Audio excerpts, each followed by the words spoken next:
Ophélie avait répondu sans conviction, en regardant la jeune fille et sa grande horloge se perdre dans la foule. S'il y avait un événement qu'elle n'avait pas le cœur à fêter, c'était bien celui-là.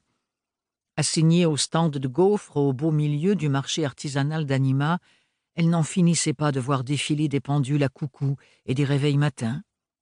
La cacophonie ininterrompue des tic-tac et des joyeuses toquantes se répercutait sur les grandes vitres de la halle. Ophélie avait l'impression que toutes ces aiguilles tournaient uniquement pour lui rappeler ce qu'elle n'avait pas envie de se rappeler. 2 ans et 7 mois. Ophélie observa la tante Roseline qui avait jeté ces mots en même temps que des gaufres fumantes sur le présentoir. À elle aussi, les toquantes donnaient des idées noires. « Crois-tu que madame répondrait à nos lettres ?»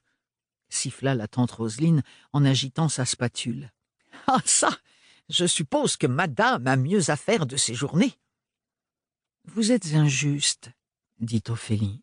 « Bérénilde a probablement essayé de nous contacter. » La tante Roseline reposa sa spatule sur le moule à gaufres et s'essuya les mains dans son tablier de cuisine. « Bien sûr que je suis injuste. Après ce qui s'est passé au pôle, ça ne m'étonnerait pas que les doyennes sabotent notre correspondance. Je ne devrais pas me plaindre en ta présence. Ces 2 ans et 7 mois ont été encore plus silencieux pour toi que pour moi. » Ophélie n'avait pas envie d'en parler. Le simple fait d'y penser lui donnait l'impression d'avoir avalé les aiguilles d'une horloge. Elle s'empressa de servir un bijoutier paré de ses plus belles montres.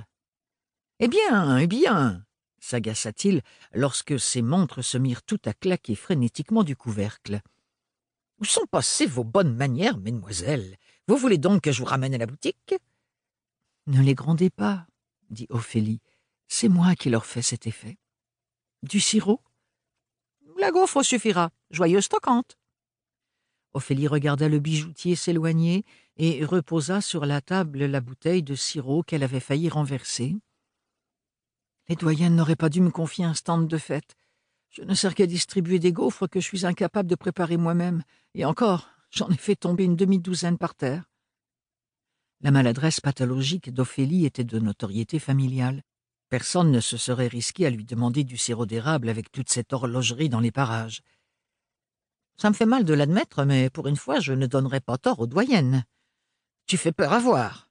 Et je pense que c'est une bonne chose que tu t'occupes un peu les mains. » La tante Roseline appuya un regard sévère sur sa nièce, soulignant son visage tiré, ses lunettes décolorées et sa tresse si embrouillée qu'aucun peigne n'en venait à bout.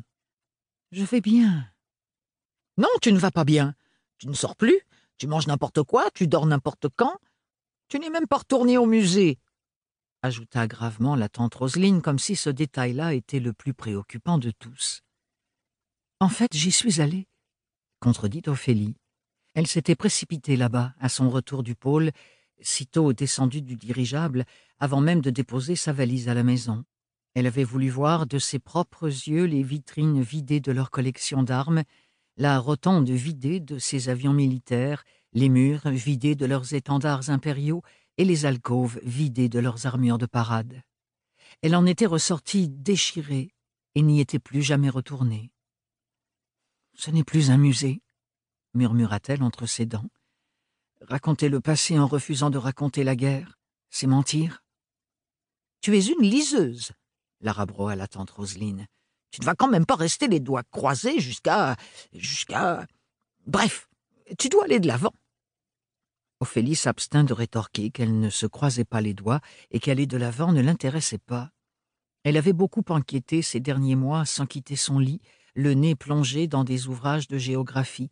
C'était ailleurs qu'elle devait aller, sauf qu'elle n'en avait pas la possibilité, pas tant que les doyennes la surveillaient, pas tant que Dieu la surveillait. « Il vaudrait mieux laisser ta montre à la maison pendant les toquantes, » déclara soudain la tante Roseline. « Elle agite les autres. » Des horloges s'étaient en effet attroupées devant le présentoir de gaufres. Ophélie posa instinctivement la main sur sa poche, puis elle fit signe au cadran d'aller pulser ailleurs. « C'est bien Anima, ça. On ne peut pas porter sur soi une montre déréglée sans sentir la désapprobation de toutes celles des environs. »« Tu devrais la faire soigner par un horloger. »« Je l'ai fait. Elle n'est pas en panne, juste très perturbée. Joyeuse toquante, mon oncle. Livre audio complet gratuit disponible en description de cette vidéo.